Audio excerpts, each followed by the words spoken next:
আজকে আমার রেসিপি খারকোল পাতা বাটা, যেটা দিয়ে অনায়াসে এক থালা ভাত নিমেষে ভাগা করে দেওয়া যায়। আমাদের এখানে এই পাতাটাকে খারকোল পাতা বলেই আমরা চিনি।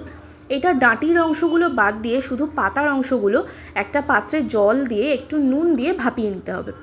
শুধু পাতার অংশগুলোই দিয়েছি কারণ ডাঁটি থেকে মুখটা চুলকানোর ভয় থাকে একটা।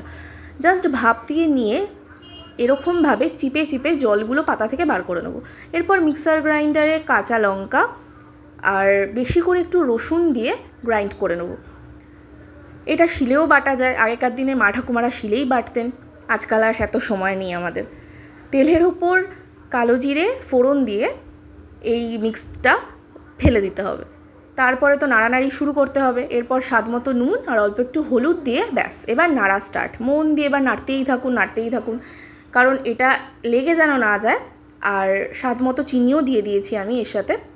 যতক্ষণ নাড়বে ততক্ষণ না কড়াই থেকে এভাবে উঠে আসে, ব্যাস ডান।